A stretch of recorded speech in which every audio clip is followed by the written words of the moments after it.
राधा कृष्ण के online portal पे आपका हार्दिक स्वागत है। मैं हूं तौफीक खान। तो देखिए, पिछली वीडियो में दोस्तों हमने विद्युत शक्ति के बारे में पढ़ा था और लास्ट में हमने देखा था कि विद्युत शक्ति के कुछ जो बड़े मात्रक थे जिनमें किलोवाट, मेगावाट और अश्व शक्ति था, इन तीनों के बारे में हमने पढ़ा था कि ये बहुत इनसे बड़े मात्रक है। जो कि वाट था वो सबसे छोटा मात्रक था, वाट से बड़े मात्रक किलोवाट, मेगावाट, अश्व शक्ति। हमने 1 किलोवाट घंटा के बारे में भी देखा था।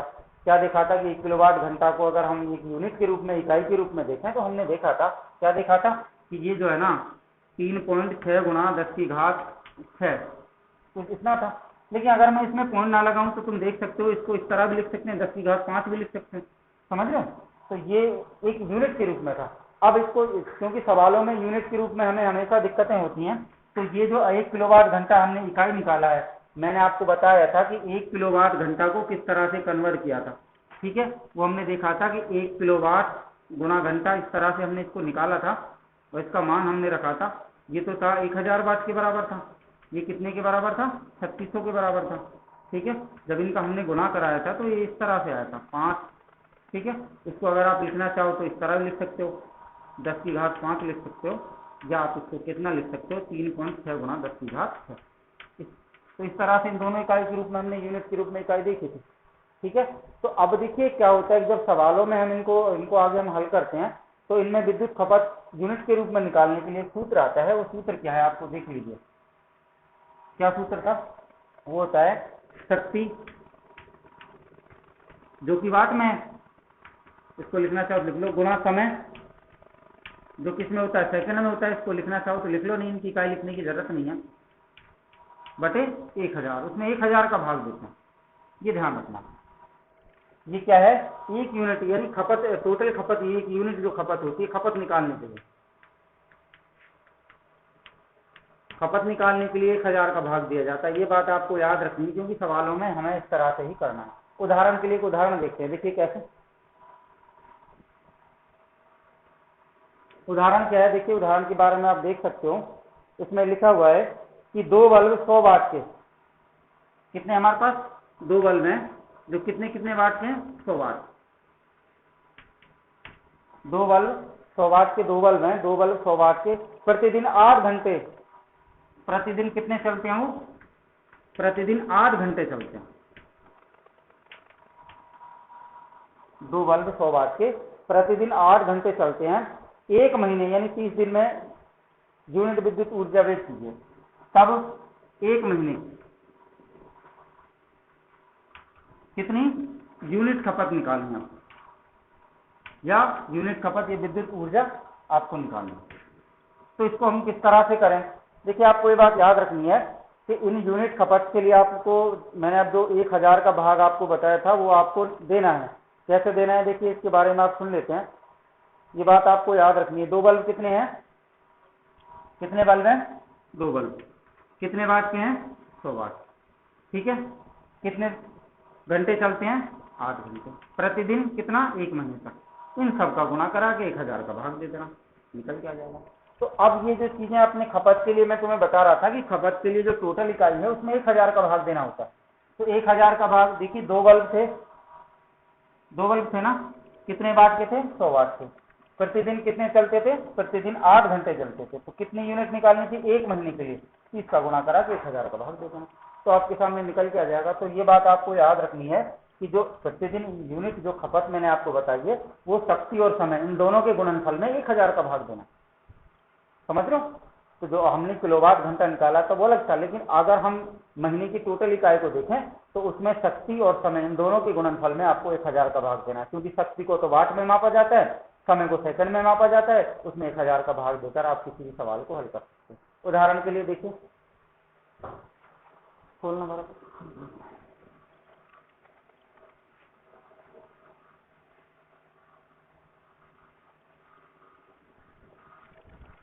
तो ये न्यूमेरिकल क्या है? ये न्यूमेरिकल इस तरह से है, मैं इसलिए इनको बता रहा था आपको कि ये न्यूमेरिकल जो है हमेशा आपको इस तरह से याद रखने हैं कि जिससे इनको आसानी से हल किया जा सके। और ये न्यूमेरिकल जो मैंने श्रेणी क्रम, समांतर क्रम में बताया, तो इन सारे सवालों को आपको हल करना है। शक्ति के ऊपर भी आधारित है। वैसे तो हम 11वें पार्ट में शक्ति को और विस्तार से पढ़ेंगे, इस पर आधारित न्यूमेरिकल सवाल उदाहरणों को हम अच्छे से आसानी से पढ़ेंगे। लेकिन इसे 10वें चैप्टर में भी कुछ सवाल दे रखे हैं, 10वें चैप्टरों के सवालों को हम देखेंगे क्या है क्या नहीं है। तो अब देखिए इसके अलावा आप, और मैं आपको एक बात बताना चाह रहा था कि जो सवाल न्यूमेरिकल इसमें शक्ति के ऊपर आधारित हैं, उन सवालों को भी आप सबको करके देखना, ठीक है। और क्योंकि जब हम लास्ट में जो हमारे आंकिक प्रश्न हैं 30वां है, 32वां है, 31वां है, और भी इसमें एक मेरे हिसाब से 29वां प्रश्न है, उन सारे सवालों को आप एक बार अच्छे से करके देखना। नहीं हो तो एक बार उससे आप मुझे वीडियो में कमेंट करके आप मुझसे पूछ सकते हो, क्योंकि ये सवाल जो है 10वें चैप्टर में से सवाल अक्सर तो श्रेणी क्रम समांतर क्रम पर देता है, पर कभी क्या पता कि वो शक्ति पर आधारित भी दे जाए। तो इसलिए आपको मैं कह रहा था कि जो अभी हमने एक सवाल किया था, उस सवाल के बारे में आपको ये बात याद रखनी है कि जो हमने अभी सवाल पढ़ा था कि एक दो बल्ब हैं 100 वाट के, वो प्रतिदिन 8 घंटे चलते हैं, प्रतिदिन 8 घंटे चलते हैं। उससे हमसे पूछा था कि एक महीने में खपत ऊर्जा आप ज्ञात कीजिए। मैं आपको बता चुका हूँ कि खपत ऊर्जा निकालने के लिए शक्ति और समय इन दोनों के गुणनफल में 1000 का भाग देना था, क्योंकि 2 बल्ब थे, 2 का गुणा किया, 100 वाट के थे, 100 उसको लिखा, प्रतिदिन कितने चलते थे 8 घंटे, कितना का निकालना का था 1 मंथ यानी 1 महीने का, और उसमें 1000 का हमने भाग दे दिया। जैसे अगला सवाल है, देखिए कह रहा है 10 वोल्ट संचयक सेल। देखिए ये जूल के तापी नियम पर आधारित है, आप उसको समझना ध्यान से, जूल के तापी नियम पर आधारित है। क्या कह रहा है हमसे, देखिए इसके बारे में सुन लीजिए। वो कह रहा है कि 10 वोल्ट के संचायक सेल से, कह रहा है 10 वोल्ट के संचायक सेल से, 10 वोल्ट के संचायक सेल से आगे कह रहा है 50 ओम की नाइक्रोम की प्रतिरोध कुंडली को जोड़कर, कितने ओम की से 50 ओम, क्या लिख रहा है 50 ओम की नाइक्रोम कुंडली। अब देखिए धातु कोई भी हो, वो नाइक्रोम का नाम ले रहा है, ठीक है। 50 ओम की नाइक्रोम की प्रतिरोध कुंडली को, की प्रतिरोध कुंडली को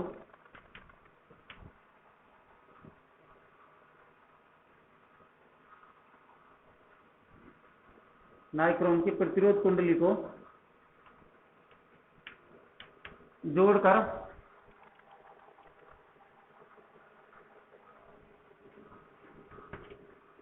1 घंटे में 1 घंटे तक धारा प्रवाहित की जाती है। कितनी, जोड़कर उसको 1 घंटे तक उसमें क्या है, विद्युत धारा प्रवाहित की जाती है।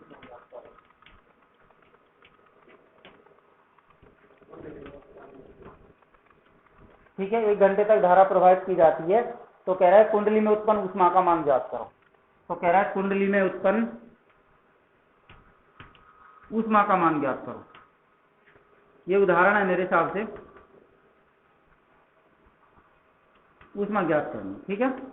अब इसको समझते हैं, पहले ये करना कैसे है, कैसे कैसे इसको करना है। कह रहा है 10 वोल्ट के संचायक सेल। अब चूंकि संचायक सेल विद्युत सेल होते हैं और उसमें जो बैटरी का मान है हमें 10 वोल्ट दे रखा है। कह रहा है 10 वोल्ट के संचायक सेल से 50 ओम की एक नाइक्रोम की तार की बनी हुई प्रतिरोध कुंडली को जोड़ रखा है, और उसमें 1 घंटे तक, कितना समय है 1 घंटे तक उसमें धारा प्रवाहित की जाती है। तो कह रहा है कुंडली में उत्पन्न ऊष्मा का मान ज्ञात करो। अब क्योंकि कल हमने जूल के तापीय नियम में क्या पढ़ा था, H बराबर I स्क्वायर है, क्योंकि ऊष्मा की बात कर रहा है, जब भी वो ऊष्मा की बात कर रहा है, इससे हमें पता लग गया कि इसमें जो है ना जूल के तापीय नियम पर आधारित ये सवाल है, और इसमें हमें जो है ना जूल के तापीय नियम पर आधारित सवाल जैसे H बराबर I स्क्वायर है वो ज्ञात करना, ठीक है। तो सबसे पहले तो हम क्या काम करें, परिपथ में धारा का मान ज्ञात करते हैं। परिपथ में धारा का मान क्यों ज्ञात किया जा रहा है, पहले एक बार देख लेते हैं क्या क्या हमें दे क्या रखा है। देखिए दे रखा है इसने, मैं सवाल को हल कर रहा हूं, देखिए क्या दे रखा है, दिया है V का मान कितना है, V बराबर 10 वोल्ट,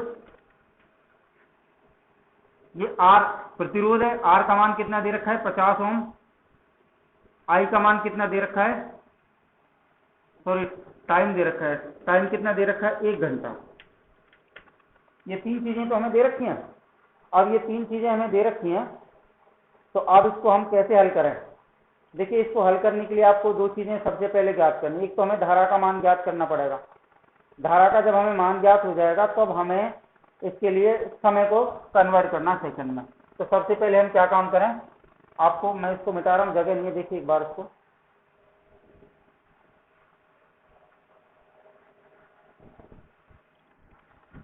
तो इसमें हमें 3 चीजें दे रखी, मैं इनको दोबारा लिख रहा हूं। V बराबर 10 वोल्ट, आर बराबर कितना दे रखा है 50 ओम, टाइम कितना दे रखा है 1 घंटा। देखिए 1 घंटे को मैं कन्वर्ट करना चाहूँ तो कितना लिख सकता हूँ, वही बात आपको पता है ना, 60 गुणा 60 सेकंड में कन्वर्ट करेंगे ना, कितना हो जाएगा 3600 सेकंड। ठीक है, तो ये तो हमने कन्वर्ट कर लिया, लेकिन इसमें अब हमें सबसे पहले धारा का मान ज्ञात करना है। धारा का मान ज्ञात करने के लिए क्या काम करें, क्योंकि अब इसमें धारा क्यों ज्ञात की जा रही है, हम जानते हैं H बराबर क्या होता है h²RT। ठीक है, और हमसे पूछ क्या रहा है, H का मान पूछ रहा है, ऊष्मा ज्ञात कीजिए, ऊष्मा को पूछ रहा है। तो सबसे पहले इसको हल करने के लिए मैं अलग साइड से निकाल रहा हूँ धारा का मान, क्योंकि हम जानते हैं विद्युत ओम का नियम क्या होता है, V बराबर IR, और I बराबर क्या होता है V/R। V का मान कितना दे रखा है आपको 10, R का मान कितना दे रखा है 50, इसको आगे हल कर लो। ठीक है, 0.2 आ गया ना एम्पियर, ये I का मान निकल के आ गया। ठीक है, तो मैं I का मान यहाँ सीधा लिख देता हूँ, I बराबर कितना 0.2 एम्पियर। ठीक है, अब क्या पूछ रहा है कि इसमें ऊष्मा का मान ज्ञात करो, तो ऊष्मा का मान ज्ञात करने के लिए हमारे पास जूल का तापीय नियम था। वो जूल का तापीय नियम क्या कहता है, H बराबर I²RT, आपको लिखना है। अब हमारे पास तीनों चारों मान आ गए, हम जानते हैं कि क्या जानते हैं हम, H बराबर क्या होता है I²RT, इनके मान रख दो। I का मान कितना है 0.2, 2 बार लिख दो इसको। R का मान कितना है आपके पास दे रखा है 50, समय कितना है 3600। भाई 1 घंटे को कन्वर्ट कर लिया ना हमने 60 गुणा 60 में, तो इसको 60 गुणा 60 में कन्वर्ट करेंगे। 60 गुणा 60 में जब इसको कन्वर्ट करेंगे तो इसको आगे हल कर लो। अब देखिए ये बात आपको याद रखनी है, जब जब ऊष्मा को मान पूछा जाए, जब जब हमें ऊष्मा का मान पूछा जाए, तब तब हमें क्या काम करना है, समझना है कि ये जूल के तापीय नियम पर आधारित सवाल है। क्योंकि कह रहे हैं कि ऊष्मा का उत्पन्न ऊष्मा का मान ज्ञात करो, हम जानते हैं H बराबर I²RT होता है। तो H बराबर जब I²RT होता है तो आपको ये बात याद रखनी है कि H बराबर I²RT में हमें चारों मान चाहिए। अब क्योंकि देखिए I का मान नहीं था, वो I का मान मैंने निकाल लिया यहाँ से, क्योंकि हमारे पास विभवांतर का मान दिया हुआ था हमें, और हमें किसका मान R का मान, दोनों का मान से मैंने I का मान निकाल लिया जो 0.2 आया। अब इसमें I का मान भी है हमारे पास ऑलरेडी है, R का मान ऑलरेडी है हमारे पास, T का मान हमने अभी निकाल लिया, इतना होता है। अब इनके हमने मान रख दिए, तो मान रखने पे हमने देखा कितना आया इसको मान, जब इसको हल करेंगे तो टोटल ये कितना आ जाएगा 72 72। ठीक है, तो इस तरह से आप जो भी सवाल हमने बिंदु पढ़े हैं, जैसे जूल का तापीय नियम पढ़ा है उसके बारे में हमने देख लिया, क्या देखा है, इस पर आधारित सवाल थे। अभी हमने जो यूनिट के रूप में जो विद्युत शक्ति पढ़ी है, विद्युत शक्ति के लिए हमने अभी पढ़ा है, विद्युत शक्ति के हमने 4-5 सब सूत्र निकाले हैं। वो इसलिए कि जब जब हमें जिस चीज की जरूरत होती है, जिसका मान दे रखा है, कौन सा सूत्र लगाना है उस बात का, उनसे हम निर्धारण कर लेते हैं। प्लस में हमने शक्ति का मात्रक पढ़ा, मात्रक को हमने छोटा बड़ा, उससे बड़े मात्रक हमने देखे, वाट उसका छोटा मात्रक था, किलोवाट घंटा मेगावाट अश्व शक्ति इसके बड़े मात्रक थे, और इसको हमने 1 मिनट के रूप में निकाल के देखा, और इस पर हमने आधारित एक सवाल भी किया। अब आप लोगों को करना क्या है, इस पर आधारित जो उदाहरण न्यूमेरिकल दे रखे हैं उनको आप करके देखना, नहीं हो तो मुझसे पूछ सकते हो। ठीक है, तो ये विद्युत शक्ति का बिंदु खत्म हो चुका है। ठीक है, इसके मैंने और भी सवाल करवा दिए, अगर तुम्हें कहीं और भी सवाल नजर आए तो आप उनको पूछ सकते हो। अब अगला बिंदु विद्युत धारा का चुंबकीय प्रभाव। विद्युत धारा का चुंबकीय प्रभाव क्या है, ठीक है, ये विद्युत धारा की तापीय प्रभाव था। इस पर हमने 2 बिंदु क्लियर किए, एक तो जूल का तापीय नियम पढ़ा है और एक हमने विद्युत शक्ति के बारे में पढ़ा है। ठीक है, मिटा दूं इसको मैं, कर लेना आप इन उदाहरणों को, जो आपको उदाहरण आप दिख रहे हैं उसमें। ठीक है, समझ के कर सकते हो, और आंकिक प्रश्न जो नहीं होते हैं उन प्रश्नों को आप आसानी से देख सकते हो। तो विद्युत धारा का चुंबकीय प्रभाव क्या है, इसके बारे में हम बहुत सारे वैज्ञानिक थे, हमारे सिलेबस में ओरस्टेड का प्रयोग दे रखा है। ओरस्टेड ने विद्युत धारा के चुंबकीय प्रभाव को समझाने के लिए अपना प्रयोग किया था। उसने एक विद्युत परिपथ का निर्माण किया था। विद्युत परिपथ के निर्माण के आधार पर हम ओरस्टेड के प्रयोग को पढ़ेंगे और समझेंगे कि वास्तव में विद्युत धारा का चुंबकीय प्रभाव क्या होता है। तो देखिए इसके बारे में,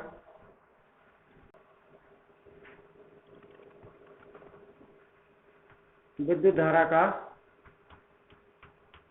चुंबकीय प्रभाव।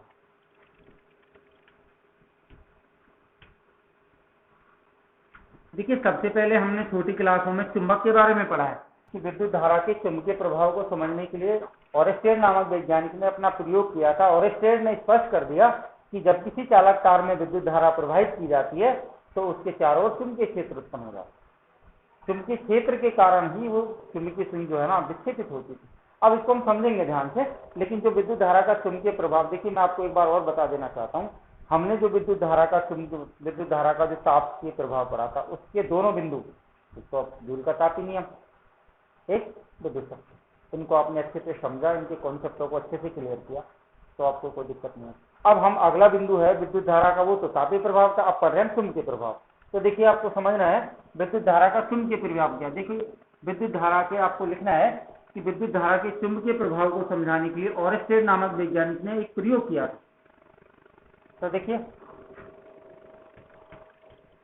ओरस्टेड, ये शब्द है इसका, ओरस्टेड भी कहते हैं लोग इसको, लेकिन इसका सही नाम क्या है, ओरस्टेड है। ओरस्टेड नामक वैज्ञानिक ने सन 1820, देखिए इसका एक कंफर्म डेट हमारे सिलेबस में दे रखा है, लेकिन इसका सही डेट जो है 1835 का।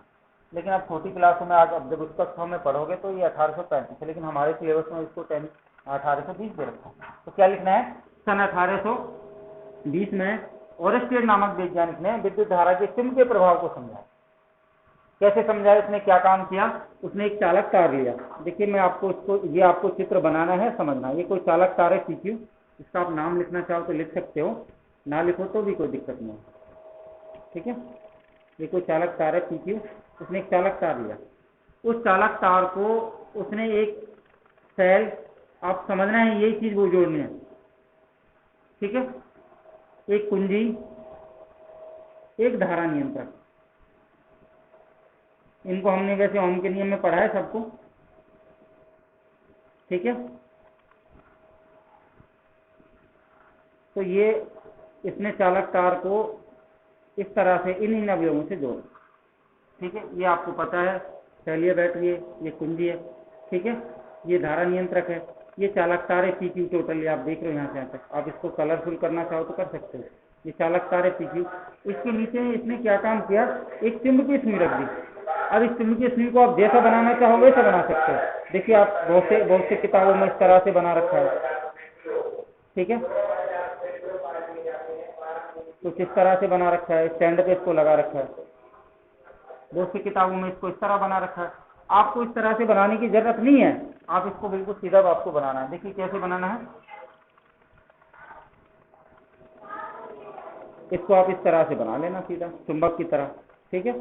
ये इसका उत्तरी ध्रुव, ये इसका दक्षिण ध्रुव, ठीक है। आप इसके स्टैंड लगा देना नीचे, यहाँ इसको रखा देना, ठीक है।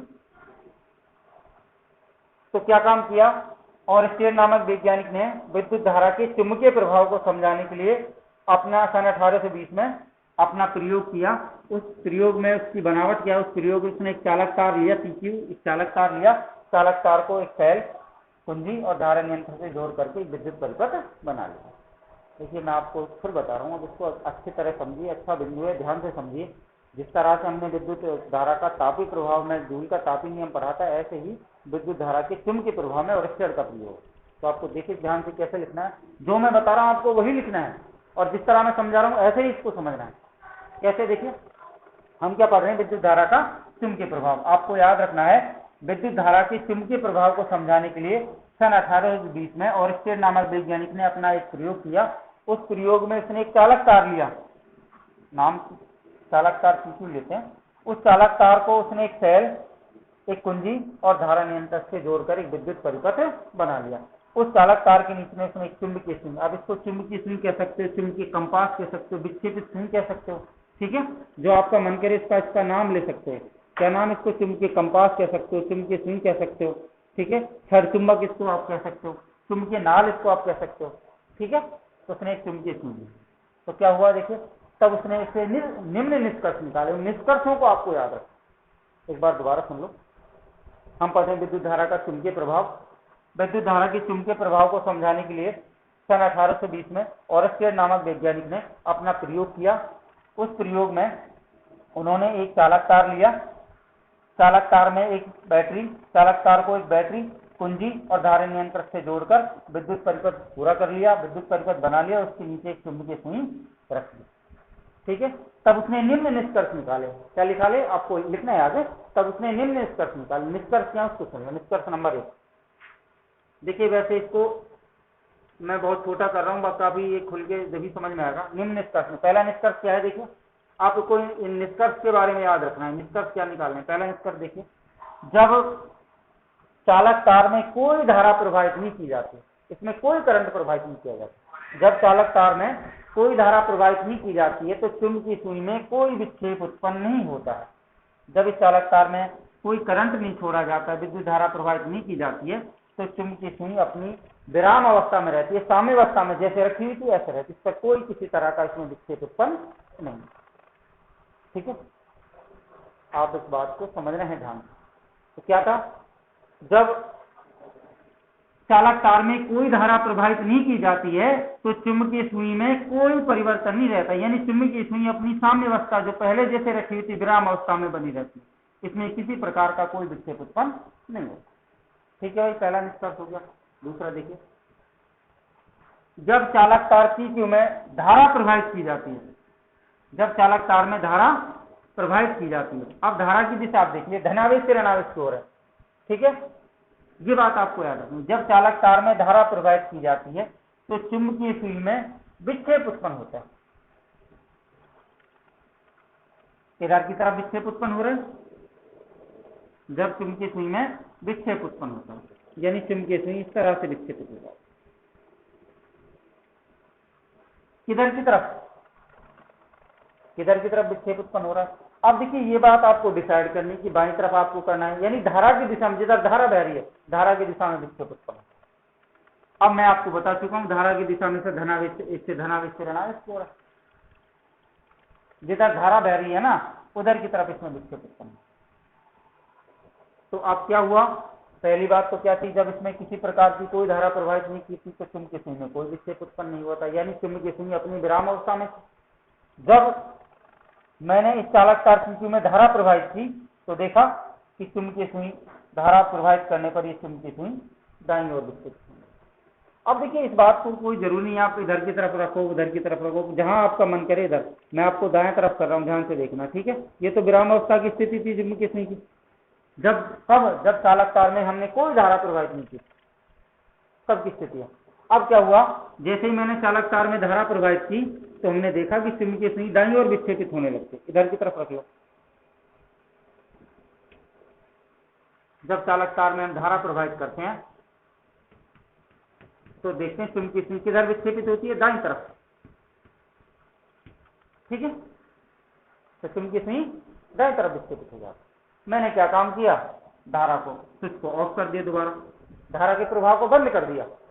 धारा के प्रभाव को बंद किया तो देखा चुंबकीय सुई अपनी विराम अवस्था में आ जाती है, चुंबकीय सुई अपनी विराम अवस्था में आ जाती है। जैसे ही धारा के प्रभाव को बंद किया चुंबकीय सुई अपनी विराम अवस्था में आ गई। फिर क्या हुआ, तीसरा बिंदु क्या था, जब मैंने धारा प्रभाव को जीरो कर दिया, नगण्य कर दिया, विक्षेप कर दिया, तो चुंबकीय सुई अपनी विराम अवस्था में आ गई, जो उसकी साम्य अवस्था थी, जो उसकी पहली अवस्था थी। ठीक है, चौथा बिंदु देखिए, फिर मैंने क्या काम किया, आप चाहो तो अलग अलग चित्र बना सकते हो, मैं एक ही चित्र में समझा रहा हूं, समझ रहे बात को। तो पहली बार जब चुंबकीय सुई में कोई, जब चालक तार में कोई धारा प्रवाहित नहीं हुई थी तो चुंबकीय सुई अपनी विराम अवस्था में, इसमें किसी प्रकार का कोई विक्षेप उत्पन्न नहीं हो रहा था। फिर मैंने क्या काम किया, दूसरे बिंदु में मैंने चालक तार में धारा प्रवाहित की, तो हम देखते हैं कि धारा जैसे ही चालक तार में धारा प्रवाहित की जाती है तो चुंबकीय सुई दाईं तरफ विक्षेपित होती है, सीधे आपकी तरफ धारा की दिशा में विक्षेपित होने लगी। तीसरा बिंदु क्या था, फिर मैंने धारा प्रवाह को बंद कर दिया था, कुंजी को, बटन को ऑफ कर दिया था, तो देखते हैं चुंबकीय सुई में फिर प्रारंभिक अवस्था में यानी विराम अवस्था में आ जाती है। मैंने इसके विपरीत अब क्या काम किया, मैंने अब इस चालक तार में धारा का मार्ग बदल दिया, धारा की दिशा बदल दी। अब धारा मैंने कहां से, इधर से धारा के मार्ग को उल्टा कर दिया, धारा के प्रभाव को उल्टा कर दिया, तो देखा कि चुंबकीय सुई अपनी, चुंबकीय सुई दूसरी तरफ यानी बाईं तरफ विक्षेपित होने लगती। चौथी स्थिति मैंने जब धारा के प्रवाह, धारा का मार्ग बदल दिया, यानी धारा विपरीत दिशा में, धारा को मैंने विपरीत दिशा में प्रवाहित किया, विपरीत जब देखा तो चुंबकीय सुई विपरीत दिशा में, किधर की तरफ, बाईं तरफ, चुंबकीय सुई बाईं तरफ विक्षेपित होने लगती है। जब मैंने दूसरे बिंदु में मैंने धारा दाईं तरफ प्लस से धनावेश से ऋणावेश को प्रभावित की थी, तो चुंबकीय सुई ने अपनी जो विक्षेप है वो दाईं तरफ किया था। फिर मैंने धारा प्रवाह को बंद कर दिया। चौथी स्थिति क्या है? चौथी स्थिति मैंने धारा को विपरीत दिशा में यानी ऋणावेश से धनावेश की ओर प्रभावित किया। धारा की दिशा को मैंने बदल दिया तो देखा कि चुंबकीय सुई ने भी अपनी दिशा बदल लेती है, ये भी बाईं तरफ उल्टा बाईं तरफ यानी धारा की दिशा में विक्षेपित होने लगती है। फिर मैंने पांचवी स्थिति में क्या काम किया? फिर मैंने धारा के प्रवाह को बंद कर दिया तो देखते हैं चुंबकीय सुई अपनी फिर प्रारंभिक अवस्था में आ जाती है। पांचवी स्थिति में मैंने धारा प्रवाह को पुनः बंद किया तो देखा कि चुंबकीय सुई अपनी फिर प्रारंभिक अवस्था में आ जाती है। अब तुम देख रहे हो जो हमने 5 निष्कर्ष निकाले हैं, 5 निष्कर्षों में हमने देखा है कि जब चालक तार में किसी प्रकार की कोई धारा प्रवाहित नहीं होती है तो चुंबकीय सुई अपनी विरामावस्था में रहती है, इसमें कोई परिवर्तन नहीं होता। दूसरी स्थिति में हमने जब धारा की दिशा चालक तार में धारा प्रवाहित की है, धारा यानी धनावेश से ऋणावेश की ओर प्रवाहित की है, तो हम देखते हैं चुंबकीय सुई धारा की दिशा में अर्थात दाईं तरफ विक्षेपित होने लगती है। फिर मैंने धारा प्रवाह को बंद किया तो देखा कि चुंबकीय सुई अपनी प्रारंभिक अवस्था में आ जाती है, विरामावस्था में आ जाती है, साम्यावस्था में आ जाती है। फिर मैंने चौथी स्थिति में क्या काम किया? धारा के प्रभाव यानी धारा के मार्ग को विपरीत कर दिया, उल्टा कर दिया, यानी अब धारा मैंने ऋणावेश से धनावेश की ओर प्रवाहित की तो देखा कि चुंबकीय सुई की विपरीत दिशा में अर्थात बाईं ओर विक्षेपित होने लगती है। फिर मैंने धारा प्रवाह को पुनः बंद कर दिया तो देखा चुंबकीय सुई अपनी प्रारंभिक अवस्था में जाती है। इससे स्पष्ट होता है कि जब किसी चालक तार में धारा प्रवाहित की जाती है तो उसके चारों ओर चुंबकीय क्षेत्र उत्पन्न हो जाता है। इस चुंबकीय क्षेत्र के कारण ही चुंबकीय सुई बार बार विक्षेपित होती है। चुंबकीय सुई का बार बार विक्षेपित होना इस बात को स्पष्ट करता है कि जब किसी चालक तार में धारा प्रवाहित की जाती है तो उसके चारों चुंबकीय क्षेत्र उत्पन्न हो जाता है। धारा का ये प्रभाव चुंबकीय प्रभाव। तो अब आप समझ गए होंगे विद्युत धारा का चुंबकीय प्रभाव जो अरस्टेड का प्रयोग है। इन 5 निष्कर्षों से स्पष्ट हो गया कि जब किसी चालक तार में धारा प्रवाहित की जाती है तो उसके चारों चुंबकीय क्षेत्र उत्पन्न हो जाता है। इस चुंबकीय क्षेत्र के कारण ही ये चुंबकीय सुई बार बार विक्षेपित होती है और चुंबकीय सुई का बार बार विक्षेपित होना इस बात को स्पष्ट करता है कि जब जब किसी चालक तार में धारा प्रवाहित की जाएगी तो उसके चारों ओर जो है ना चारों चुंबकीय क्षेत्र उत्पन्न होता है। इस चुंबकीय क्षेत्र के कारण ही सुई बार बार विक्षेपित। धारा का ये प्रभाव चुंबकीय प्रभाव। ठीक है, तो ये ओरेस्टेड का प्रयोग था। आप इसको एक बार और दोबारा समझ सकते हो। एक बार और मैं दोबारा डिवाइड कर रहा हूँ, आपको याद रखना है। हम पढ़ रहे हैं विद्युत धारा का चुंबकीय प्रभाव। मैं आपको बता चुका हूं कि विद्युत धारा के चुंबकीय प्रभाव को समझाने के लिए सर्वप्रथम ओरेस्टेड नामक वैज्ञानिक ने सन 1820 में अपना प्रयोग प्रस्तुत किया था।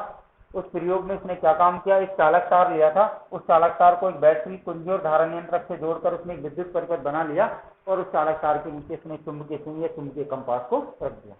तब उसने निम्न निष्कर्ष निकाले। पहला निष्कर्ष क्या था? देखिए, जब चालक तार में किसी प्रकार की कोई धारा प्रवाहित नहीं होती है तो चुंबकीय सुई में कोई विक्षेप उत्पन्न नहीं होता, अर्थात चुंबकीय सुई अपनी विराम अवस्था में बनी रहती है। दूसरा निष्कर्ष क्या था? जब चालक तार में धारा प्रवाहित कुंजी को दबाया जाता है अर्थात चालक तार में धारा प्रवाहित की जाती है तो हम जब धारा की दिशा धनावेश से ऋणावेश की ओर होती है तो हम देखते हैं कि धारा प्रवाह के साथ साथ चुंबकीय सुई भी अपना मार्ग को प्रशस्त कर लेती है, अर्थात अपनी दिशा को बदल लेती है। चुंबकीय सुई विक्षेपित हो जाती है किधर? दाईं तरफ। फिर मैंने क्या काम किया? धारा के प्रभाव को बंद कर दिया। जैसे मैंने धारा के प्रभाव को बंद किया तो देखा कि चुंबकीय सुई अपनी प्रारंभिक अवस्था में आ जाती है।